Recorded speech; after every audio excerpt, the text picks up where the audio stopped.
On the show tonight, a two-time Oscar-winning actor, star of so many brilliant films, including my favourite ever comedy, Big. Oh, I wish I was big. I wish I was big. I wish I was big. I wish I was... Ow! Ow! Hello! Hiya! Let's start the show!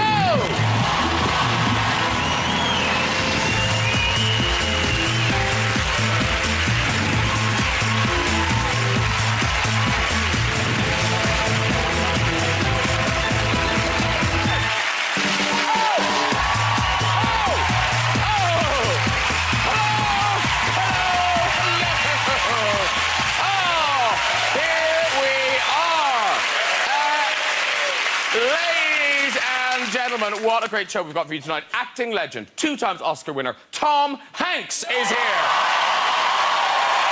Yes, he is. British comic turned Hollywood star Simon Pegg is here. Yes. And American X Factor beauty Nicole Scherzinger is here. Yes. And, of course, Nicole is one of the judges on the new series of American X Factor. Well, she was when we recorded this show. By now, she could be fired, rehired, entered as a contestant. We really don't know. We don't know. We do know she's going out with Formula One driver Lewis Hamilton, though, don't we? Yes. Oh, there's Lewis, a man whose sole purpose in life is to come first. Yeah.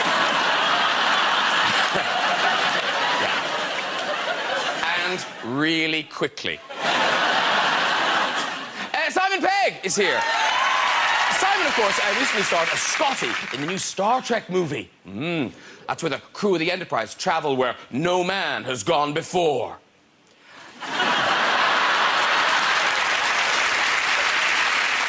It's life, but not as we know it. So looking forward to meeting Tom Hanks. Been in so many amazing films, like Castaway. He played a man stranded on a desert island. Oh, there he is, just collecting a few bits of wood, putting the finishing touches to his shelter. He's good, I'll give him that, he is. In the film, Tom makes a friend for himself out of a volleyball. Now, it's not very lifelike, is it? I mean, who has hair like that and an empty head? Huh?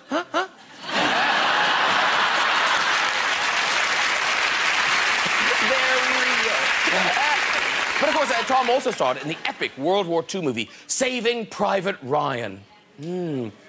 A Private Ryan. Not anymore! Let's get some guests on! What's new, pussycat? I'll find out from Nicole Scherzinger! Whoa! Let me greet you! Wow! You look amazing! Thank you, my love. Oh, beautiful! Woo! Sit yourself down. It's Shaun of the Dead Bunny, Simon Pegg! Hey! Hello, sir. How are you doing? Really lovely to see you. Oh, Simon. And Houston, we have no problem with this guest. It is Mr. Tom Hanks!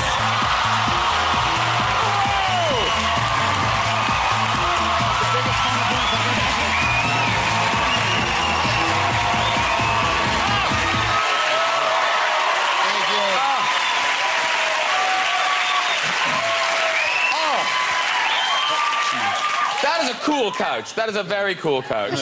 Well, in honor of Nicole, we're all going to sit up here on the edge of it with our legs crossed. I'll keep an eye. Yeah. At the moment, nothing. I can see nothing. It's all good. It's all good. You're being very gentlemanly. Indeed. I'm an American. And you've just come for your premiere. Yes, at the Westfield Shopping Center. The glamour. Have you been to the play? The biggest shopping center I've ever seen. Not only did we see the movie, but I popped into Boots. Now, listen, it's lovely you're all here. Tom, Simon, but before we do another thing, got to ask you, Nicole, as of now... I'm shaking what? What's going on? What is happening in World of X Factor? I haven't said this, but I believe it's been made official that I'm actually a judge on the U.S.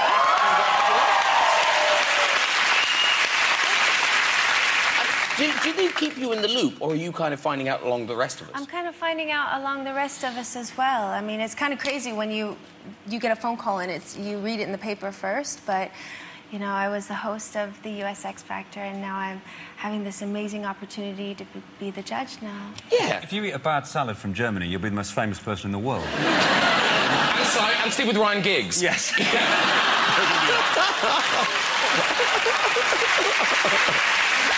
Now, listen, Tom Hanks, sir. You seem to be spending a lot of time here. Do you kind of live here now? I've been here enough, working with Band of Brothers, you know, which featured Mr. Simon Pegg, ladies and gentlemen. Yes. So I got enough haunts to go. I know where to avoid the fist fights, and where to go have some fist fights. Well, but we saw you went to the dinner with the Queen and I was with the Queen and the President just last week, yes. For an American, I kept trying to figure out, why am I here? Did I win a ticket? Is this Charlie in the Chocolate Factory?